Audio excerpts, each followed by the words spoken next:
Órai Franciska, váratlan vendég. A tél beköszöntével Prücsök Manónak fontos feladata volt. Neki kellett begyűjteni a télapónak írt leveleket a gyerekektől. A Manónak volt egy saját postaszánja, melyet Rudolf húzott. Tudniillik, ő volt a legügyesebb rénszarvas.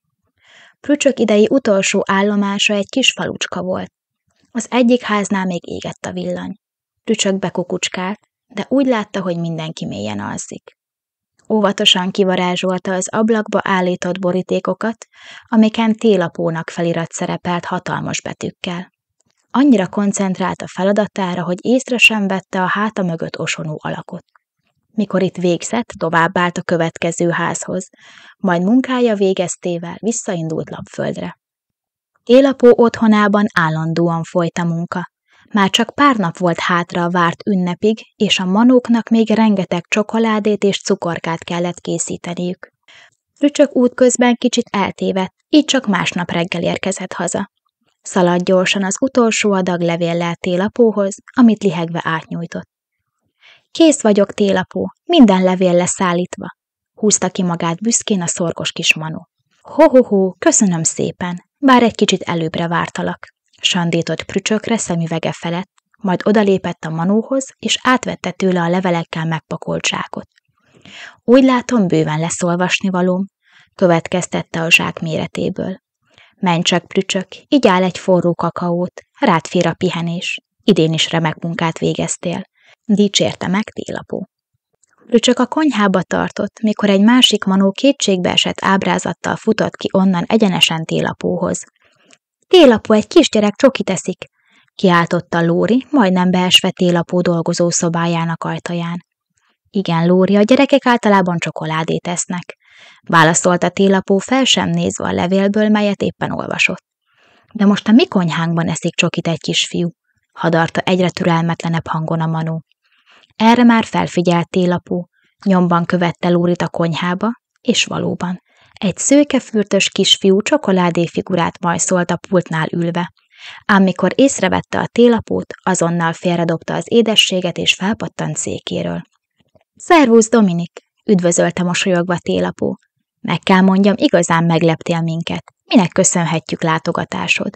Szerettem volna találkozni veled, és anya azt mondta, rengeteg a dolgod. Gondoltam, segítek neked, válaszolta Dominik. Nézzük csak, simogatta szakállát gondolkodás közben télapó. Talán akad itt neked néhány feladat, de előbb szóljunk a szüleidnek, mert már biztos aggódnak érted. Télapó bevezette Dominikot a dolgozó szobájába, majd felhívta szüleit piros tárcsás telefonjáról. Miután Dominik szülei megengedték, hogy fiúk pár napot Lapföldön töltsön, télapó így szólt. Mit szólnál hozzá, ha segítenél felkészülni az útra? Ajánlotta a kisfiúnak. Holnap pedig együtt vinnénk el a csomagokat a gyerekekhez. Dominik örömújongásban tört ki, legvadabb álmaiban sem gondolta, hogy egyszer majd a télapó szárnyán fog utazni. Prücsök, szólt télapó a Manónak, aki az ajtó előtt hallgatózott. Gyere csak be! A Manó szemlesütve bekullogott. Világossá vált számára, hogy a kisfiú az ő szárnyában bújt el. Van egy olyan sejtésem, hogy a leveleken kívül más is hazautazott veled, mondta felszemöldökét télapó. De ne bánkódj, Prücsök, folytatta megenyhülve, legalább lett még egy segédem. A Manókkal hozatott télapó Dominiknak vastag kabátot és csizmát, mert Lapföldön igencsak hideg van. Miután jó melegen felöltöztek, átmentek az istállóba a rénszarvasokhoz. Most felkészítjük a szánhúzókat a holnapi útra, mondta télapó, majd folytatta a teendők listájával. Először is lekeféljük a szőrüket és ellenőrizzük a patkóikat. Aztán feltöltjük az etetőiket és öntünk nekik friss vizet, hogy bőséges vacsorájuk legyen.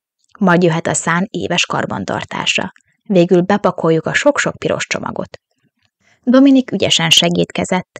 Mivel Rudolfot már ismerte a kis potyautas, ő maga tette rendbe. Az etetőket szénával, almával és ropogós répával töltötte meg. A szán körül főleg télapó tevékenykedett, de serényen adogatta a szükséges szerszámokat. A csomagok pakolásánál megmutatta, milyen erős. 3 nagyobb zsákot is kihordott a szánhoz. Télapó nagyon büszke volt rá. Munkájuk végeztével a kandalló mellett fogyasztották el vacsorájukat, mert egészen átfagytak a meleg ruha ellenére.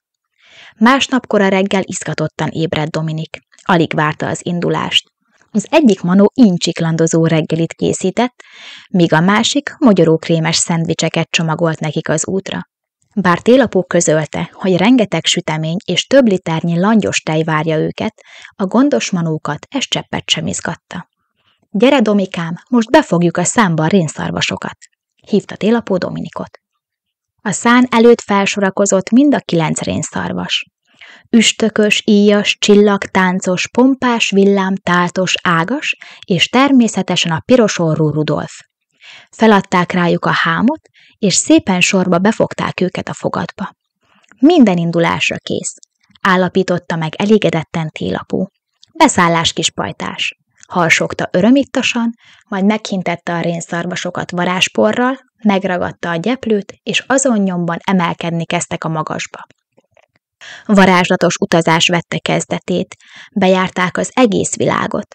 Átrepültek az Eiffel-torony fölött, elsuhantak a piramisok mellett, még a kínai nagyfalat is látták. Mindenfelé csomagok ezreit hagyták a gondosan kipucolt csizmácskákban. Utolsó állomásuk Dominik faluja volt. Majdnem minden játék kiosztásra került, kivéve 2. Útunk végéhez értünk, itthon vagy, mondta Télapó, miközben segített kiszállni Dominiknak. Mit szólnál hozzá, ha most nem becsempésznénk az ajándékokat, hanem én magam adnám át? Kérdezte huncut mosollyal Télapó. Tényleg? Lili alig fog hinni a szemének, vigyorgott Dominik, és szaladt is a csengőhöz. Dominik apukája nyitott ajtót, és meglátva a Télapót hátra kiáltott anyának és Lilinek. Drágám, Lili, nézzétek, kik érkeztek meg! Télapó, súgta csengő hangján Lili, ahogy megpillantotta a piros ruhás alakot. Ho-ho-ho, szervusz, Lili, simogatta meg Télapó Lili buksiját. Rengeteg jót hallottam rólad a testvérettől, és szerettem volna személyesen átadni neked a csomagodat. Lili alig jutott szóhoz. Csillogó szemekkel figyelte, hogy Télapó a szánhoz megy, és 2 piros kis csomaggal tér vissza. Ezt neked hoztam, nyújtotta át mosolyogva Lilinek, majd Dominikhoz fordult. Ez pedig a tiéd. Meg kell jegyeznem, ilyen jól még egy utam során sem szórakoztam. Lenne kedved jövőre is velem tartani? Kérdezte Télapó, majd sietve hozzátette. Természetesen Lili kíséretében. Örömmel veled tartunk, igaz, Lili? Kacsintott húgára Dominik.